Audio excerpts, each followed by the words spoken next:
I'm Ren, and welcome to Ren Reads Too Much, where reading is an act of joyful resistance. We don't take our books too seriously, and we're creating a community and celebrating the magic of a deeply dedicated reading life.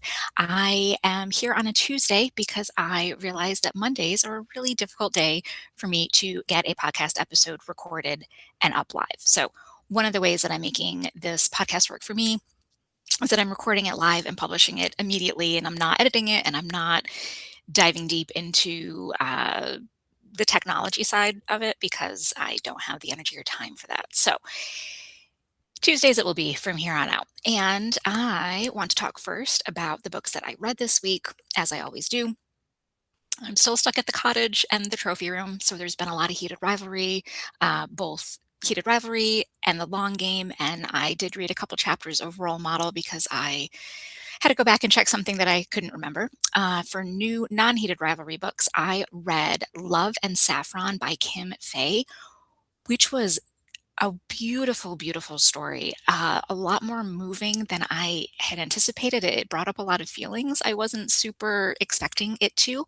And it was a really lovely story about friendship between women and about cooking and lots of tie-ins and familiarities. I don't want to give too much away, but things that are going on currently and things that have happened in the past from a political perspective. And it was a really beautiful, well-told story. And I finished that in one day. So I always love that dopamine hit of doing a one-day read. I also read One and Only by, I'm like check my notes, Carla Sorensen, which was a spicy romance book that wasn't super spicy. It was all right. Sir Reginald, who was hiding in his napping basket, would probably only give it 2 clucks. But it was a really well written story. It was well told. The characters were fun. A very trope heavy book, a predictable read. And I really did enjoy that. It wasn't heated rivalry, but what is these days? And then another book that I listened to an audiobook a lot was Mythos by Stephen Fry. And that that is because that is my I can't sleep, I'm trying to go back to bed audiobook. I would encourage everyone who struggles with sleep like I do to have an audiobook or two like that they can consistently rely on with a narrator whose voice is comforting and soothing to help them get back to sleep on nights where they are struggling. Because what I have found in funny, embarrassing admission time, I was listening to Heated Rivalry trying to go to sleep because I'm thinking, when I'm awake, this is the book that my brain loves. And what I found out was that I kept waking up at the spicy parts and then wanting to be awake to listen to the spicy parts. And it was very counterproductive to actually sleeping. So, grain of salt, shot of tequila on that one, my friends. Heated Rivalry may not be the best comfort sleep audiobook out there, although I have heard a couple of other people tell me that they do love listening to it to go to sleep or that they're listening to Ember and Ice on the Quinn app. I think we can all agree that if there was ever a audiobook version of Heated Rivalry in the long game that Hudson Williams and Connor Story recorded, we would sell our souls to get that book. But anyway, it doesn't exist, so a girl can dream. My main thought for this week, what's been coming up a lot in my comments, first of all you loon loving friends, I so grateful to meet you. We've had a lot of new people popping on to the Instagram and to the YouTube video too. What's coming up? First of all, there's a lot more of us than I thought, and there's a very wide age range. Right? There's a lot of age variability in that elder loon born in the 1900s group, and I love seeing it. I love seeing how much comfort and joy these books bring to you because that's what my channel has always meant to be about was the comfort that reading brings you, the joy that the books that you are diving deep in brings to your journey, to challenging parts of your life, to joyful parts of your life. Reading is an always companion, right? You can carry a book. You almost all of us always have our cell phones on us. You can have a reading app on there. You can have a e-reader with you. There's just it's so portable. It's always available. And for me, right now, going through kind of a hard season with my personal life, it is just kind of getting me through. So it's not just comfort For those of us who are kind of hyperlexic or who really just love diving deep into a story, it's not just comfort, it's regulation. It is a way that your brain can process the experiences that you're going through, that it can help regulate some of those bigger, deeper emotions that can sometimes be challenging to navigate on your own. The world is painfully, horribly, awfully loud these days. And reading, I don't use it as a sticking my head in the sand and avoiding all my responsibilities. But I can tell you that when I'm done recording this and getting this podcast uploaded, I'm going to take a break with an iced tea and read a couple chapters of Heated Rivalry because it's going to bring me some joy and because it's going to help me do the things I need to do for the rest of the day and get my energy up. So, one of the reasons why I think rereads are hitting so hard, and this is something that I've known for a while in my personal life, is that comfort and that familiarity of knowing what happens next within the context of a story that is deeply stimulating.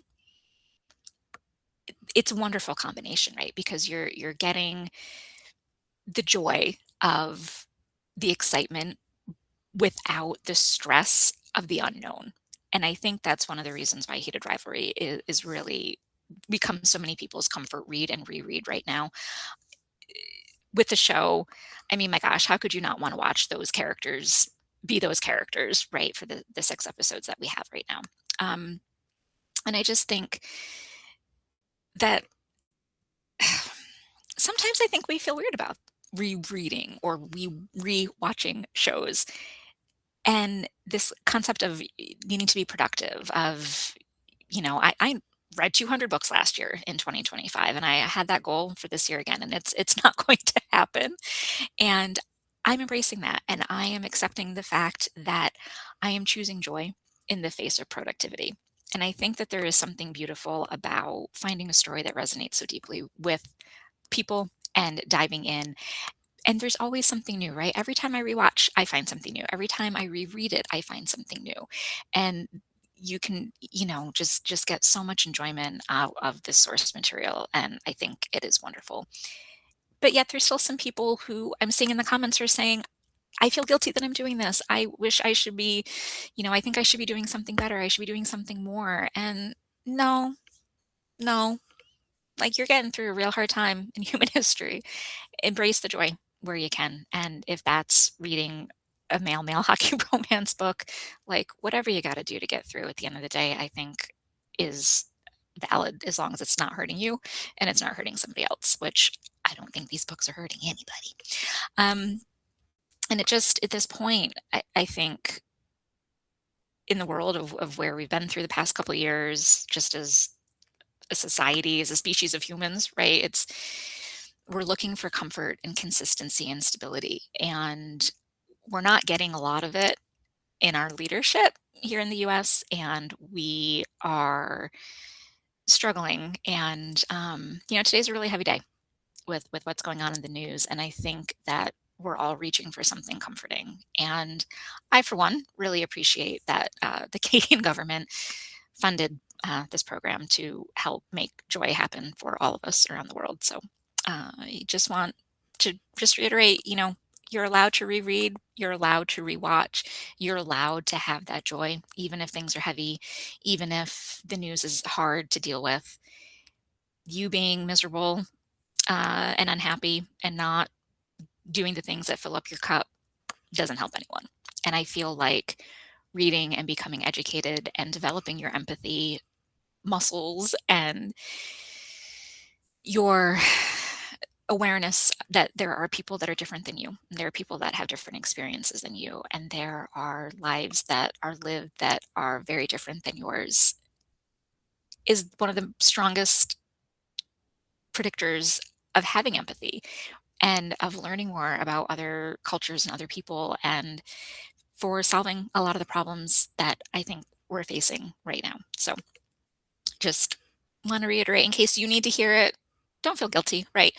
You're allowed to reread, you're allowed to rewatch, you're allowed to feel joy when you have these shows and these characters and these books that mean so much to you. So uh, I think the fact that people are feeling things and diving into it with this source material is just a wonderful thing for the world. I just think it's joyful. It brings me so much joy.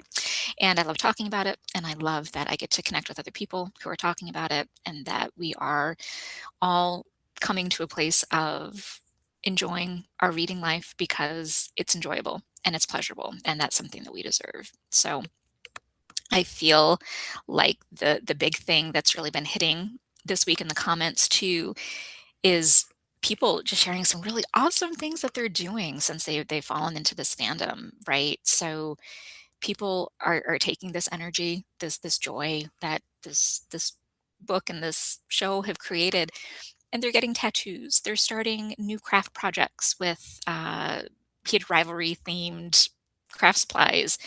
I had one woman say that she told her crush that she liked them and started a conversation there.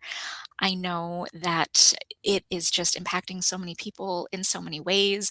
There was the Shane and Ilya lookalike contest, I think in Florida, and the two guys that won it ended up like going on a date with each other. And I don't know, you're seeing actual real life joy happening because people are inspired by these books and this show, and I think that's wonderful.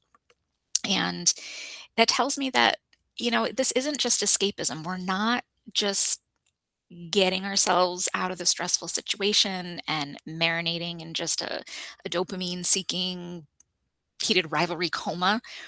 We're taking these feelings, we're taking these emotions, and we're taking, honestly, these self regulation skills that we're getting from this show, and we're turning it into real life magic, and wonderful things are happening. And I just think that's wonderful. And I am super grateful to be a part of it. So, when it comes back to this idea that what we're doing, it's not just about one book, right? It's not just about heated rivalry. It's not just about Love and Saffron. It's not just the one thing or the one book. It's about this idea that we can take bits and pieces of the joy that we're getting throughout our life, however we're getting it, and we can multiply it. And we can then share that experience with the world, and we can bring our joy with us, and we can share happiness and empathy and kindness wherever we go. And that is one of my missions with this channel. It's one of my missions in life. If you're someone who knows me in real life, I think you'll agree that that's what I try to do. And I think it's wonderful that a lot of us have gone from, kind of surviving to hopefully thriving in a lot of ways because of the regulation skills that we're getting from watching the show. For some of us, for diving a little bit deeper into our reading life and using that skill set to sort of create more joy in our lives. And sometimes a book really is the only place where I can regulate myself, and I know that that's true for some other people that I've spoken with in the comments, especially on Instagram. Take it for what it is, right? We're living through a challenging period of history. We are in societies and cultures that are very far away from a lot of where humans started, and the world is just a very different place than it was even when I was growing up, and it's just changed so much. It's really hard to keep up with it. So I think that sometimes these books and these shows that mean so much to us, they give us a template for finding that joy, and I think we need to be grateful for that. And I think we need to take those joyful feelings and spread them out into the world as best we can. And use it as a template again for what you want. You see this beautiful love story, you see these two men communicating clearly and openly about their feelings, and then it makes it a little bit easier, at least for me in my real life, to communicate about what I need. And I think that's a wonderful, beautiful thing for all of us. So, you know, right now, the things that I'm looking at getting pen pals, right? Love and Saffron is a pen pal back and forth story between two women, and I'm like, that might be a really cool idea. Um, and I'm seeing people in my comments set in their 70s saying that they went to a heated rivalry dance party and it was wonderful.